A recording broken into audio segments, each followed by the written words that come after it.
Ok? Amen. Moïse et Élie.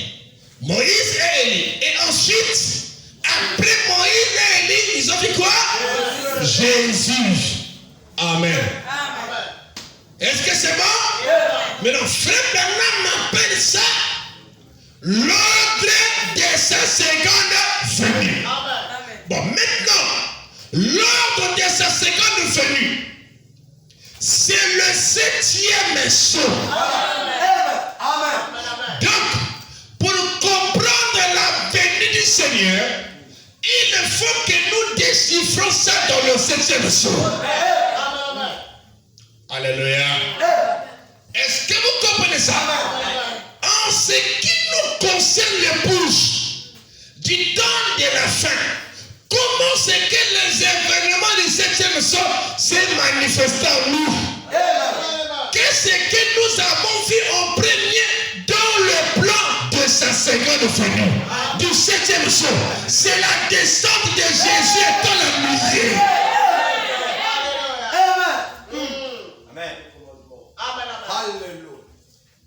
Est-ce que c'est bon? Est-ce que c'est bon? C'est la descente de Jésus. Étant l'ennuyé. Parce que c'est l'ordre de sa seconde venue. Et la descente de Jésus étant l'ennuyé, c'est ça qui nous a donné le cri de commandement. Le cri de commandement. Et c'est quoi? Le message de rassemblement. Et c'est quoi? Le message du 7e saut. Et c'est quoi? C'est Jésus qui revient dire ce qui était les sauts. Alléluia. Amen. Et nous l'avons même photographié. Que notre Dieu bénisse les prophètes de l'heure. Et qu'il bénisse les chemins de tabernacle. Est-ce que c'est bon? Donc l'autre, ça c'est le 7e saut. Ça c'est le 7e saut.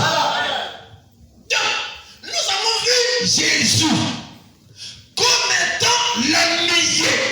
Il a même été photographié. Il dit, voici ses yeux, voici sa barbe. Il dit, c'est le Seigneur. C'est Jésus. Mais après ça, il y a quoi?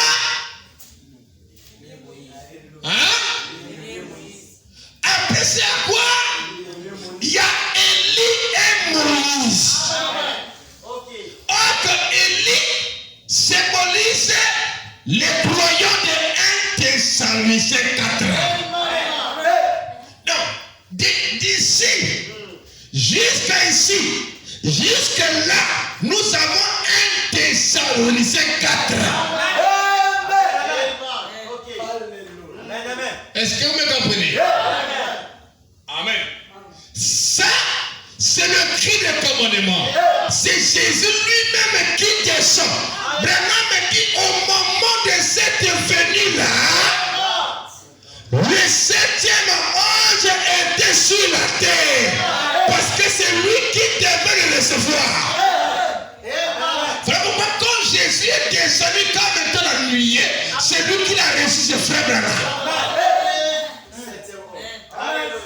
Et il lui a donné le message du 7e saut. Le message qui produit la foi de l'enlèvement.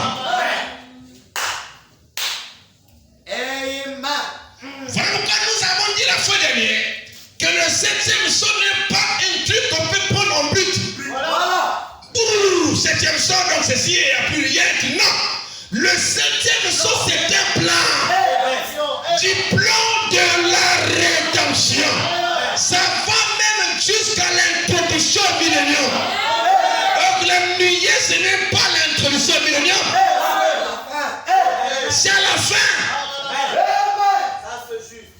Amen. Et dans la seconde venue, on prendra la 3e venue. Voilà. Amen. À la fin.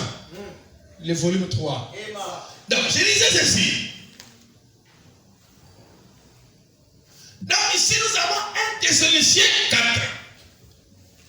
Donc, il y a eu le cri de commandement. C'est Jésus. Comme étant l'ennuyé qui nous apportait le message qu'Abraham appelle, dit que le 10 commandement, c'est un message qui est proclamé en premier. Pour faire quoi? Pour rassembler le pouce. Pour faire quoi? Pour manifester le pouce. Hein? Il dit, et ensuite, ensuite, il y a eu quoi? Élie et Moïse. Donc, Élie, Moïse symbolise. Moïse, c'est lui qui était mort et ressuscité. Alléluia.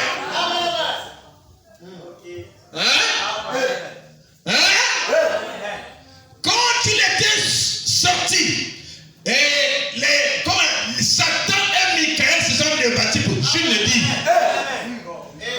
Jules dit, ça ne s'était pas dit dans l'Ancien Testament.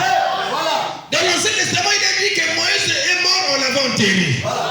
Mais dans le livre de Jude, il est dit que Michael et Satan se disputaient le corps de Moïse.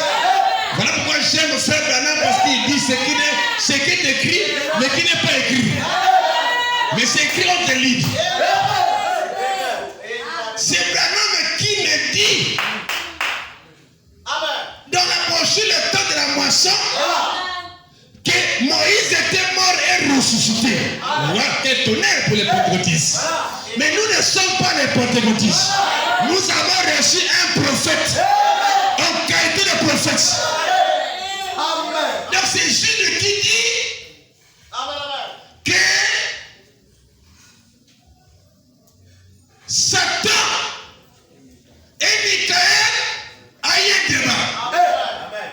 Et quel était leur débat? Le débat n'était pas comme Moïse est mort de l'enterrer.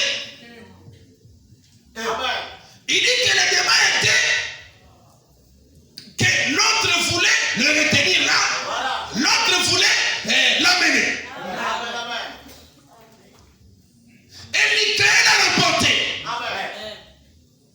Il n'osa pas prononcer une parole injurieuse. Il dit que le Seigneur lui-même te reprenne. Il a pris Moïse, il l'a emmené. Des milliers d'années plus tard, on le retrouve sur la montagne de transfiguration. Alléluia. Pour Élie, on pouvait comprendre. Mais connais-tu de Moïse? Tu fais quoi là-bas? Comment tu as fait? Moïse était mort et ressuscité. Je me sens bien. Alléluia. C'est lors de sa résurrection qu'il y a eu un débat entre Michael et lui.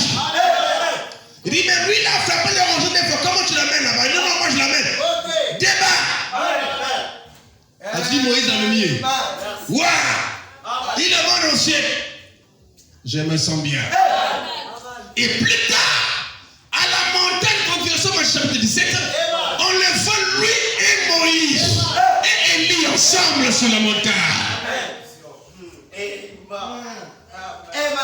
Ça vous fait du bien, non? Voilà pourquoi nous aimons les mystères de la parole. C'est ça qui prépare les pouces. Vous n'êtes pas le plus pentecôtiste là-bas. C'est le message, vous souvenez bien. C'est ça qui donne les enfants. Quand tu vois quelqu'un toujours zélé, il a la foi, c'est quand il a compris le mystère de la parole. Et Moïse était mort et puis ressuscité. Et frère Branham me dit, puisqu'il avait dit que quelques-uns de ceux qui sont ici ne mourront point, qui n'ont vu la venue du Fils de l'homme. Amen. Et ils ont vu ça en avant-première. Amen. Donc, il y a eu Jésus, enveloppé du lien. Il y a eu Élie et Moïse. Ensuite, Élie et Moïse. Donc, Moïse symbolisait c'est toujours les morts en Christ qui vont ressusciter. Jésus ici, dans l'ordre de sa venue, c'est le cri des commandements. Il fait ces trois choses pendant qu'il descend. Et il est revenu pour venir nous dire ce qui était le son. Le cri des commandements. Dieu se cache et se révèle dans la simplicité. Il dit, s'il y a une chose que j'ai prêché inspiré, qui sont les 7 sous. Il dit, c'est l'insigne et c'est d'un bout à l'autre. Parce que c'est Jésus incarné qui est venu faire le travail au travers de son prophète. Dieu se cache et se révèle. Il s'est caché dans Frère Branham et il s'est révélé. Hein? Voilà pourquoi c'est pas Branham qui brise les seaux, c'est Jésus qui les brise. Mais pour nous la révéler, il a fait ça au travers d'un vase. Parce que lui-même n'avait pas de corps. Jésus emprunte le corps quand il n'a pas de corps. Là, il a pris mon corps parce qu'il n'est pas là. Il est là sous forme d'esprit, il prend mon corps. Vous comprenez ça? Quand il était dans son propre corps, c'est tout Dieu était en lui-même et c'est lui qui travaillait. Même Jean-Baptiste a dit, il faut que j'ai pris des cordes, non? Et que lui puisse se croire. Et quand il est parti là, il n'a plus de corps, il vient prendre des corps. Il a pris le corps de frère Adam, Hébreux 13h8. Ça c'est Moïse. Et il y avait aussi Élie. Élie symbolisait ceux qui sont vivants. Ceux qui sont vivants. Ceux qui sont comment? Ceux qui sont vivants. Ceux qui sont en train de recevoir le message de l'heure. Ceux qui sont vivants. Et non que le 7e. Moïse et les 6 autres qui mourirent. Depuis le premier âge jusqu'au 6e âge. Amen. Mais Élie c'est le 7e âge. Amen.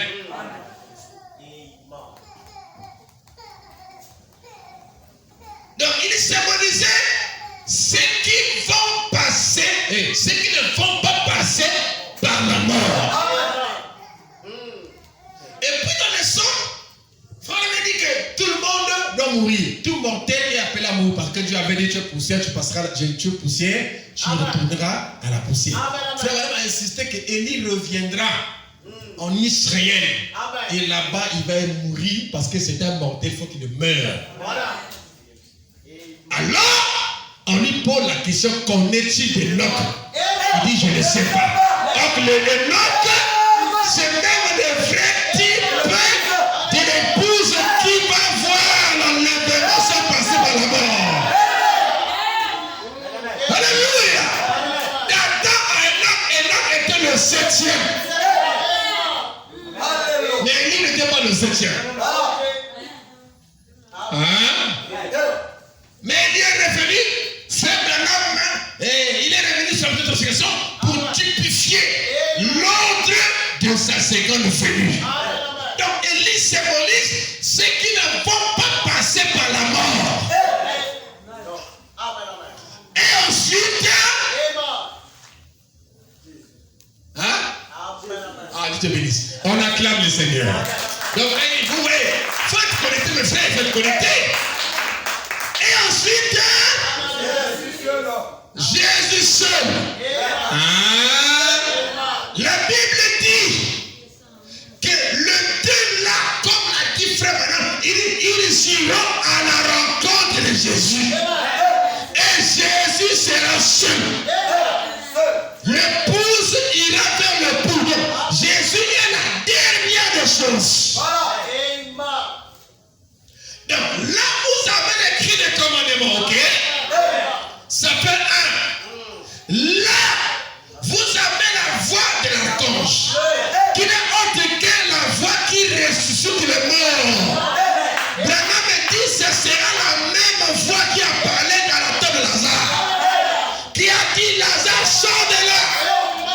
William Branham dit s'il avait dit que tout le monde sorte, s'il n'avait pas prononcé le nom de Lazare, s'il avait dit sortez, tout le monde allait sortir.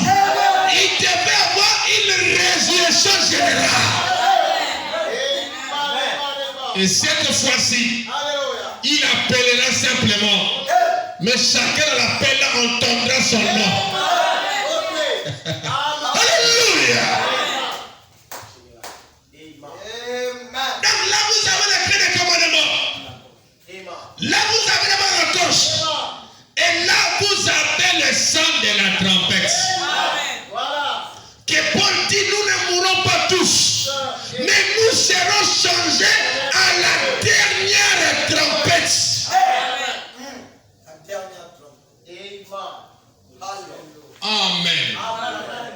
Alors, nous avons là notre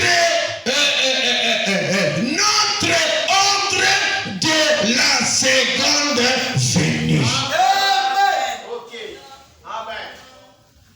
Jésus est cité ici, il est cité au début, il est cité à la fin. Ah, je dois finir. Amen. On ne peut pas finir la parole. C'est tellement trop vaste. C'est une source intarissable. Ça ne reste que 5 minutes. Amen. On va juste lire la station question et puis on va finir. Madame ceci, voilà. Et la bonne et correcte approche de ce texte ce soir, c'est l'ordre de la seconde venue de Christ. Comment? Premièrement, il a vu Jésus. Ensuite, Moïse et Élie. Il commence par Moïse. Parce que les morts en Christ ressusciteront premièrement. Ensuite, nous les vivants, nous serons changés et puis on va aller tous à la rencontre du Seigneur dans les airs. Ok? Ensuite, Moïse et Élie.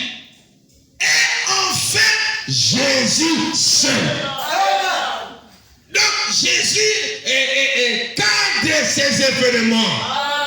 Comme je l'ai dit, Femme me dit, pendant qu'il commence à descendre, c'est le cri de c'est le cri de c'est l'alpha. Mais dans son oméga, c'est aussi Jésus qui est là-bas. Venant dans son corps physique. C'est ça le plan du 7e saut. Et enfin, Jésus seul avait dit la chose de la beauté, de la tchénika, avait dit c'est en parfaite harmonie avec la seconde venue de Christ.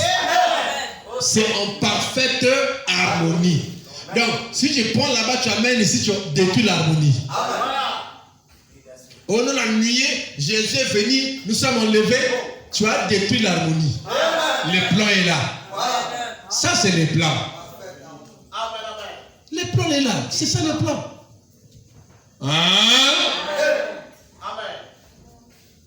C'est en parfaite harmonie avec la seconde venue de Christ. Et il venait de dire juste avant cela que plusieurs de ceux qui sont ici ne mourront point qu'ils aient vu le Fils de l'homme venir dans sa gloire.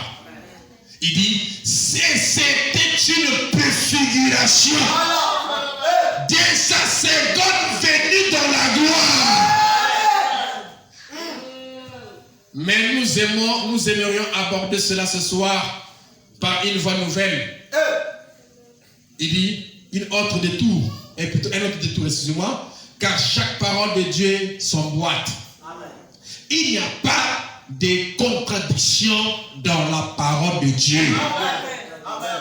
Il n'y a pas de contradiction dans la parole de Dieu. Il dit, j'aimerais voir un passage des Écritures qui contredit l'autre. Sans qu'il soit... Écoutez, c'est très bien. J'aimerais voir un passage de l'Écriture qui contredit l'autre. Ok? Non, retenez, c'est très bien. Sans qu'il soit redressé par la même Écriture. Voilà. Donc, l'écriture que tu sembles dire là que ça se contredit là, machin, c'est la même écriture là qui retrace ce que toi tu diras. Voilà que Frère Branham me dit de lire la Bible entre les lignes. Parce que tout est là. Cela est écrit assurément en parabole. En effet, c'est fait à dessein. Pour confondre les sages et les intelligents. Afin que Dieu puisse le révéler aux enfants qui veulent apprendre. Que le Seigneur bénisse. Qu'on puisse le bénir.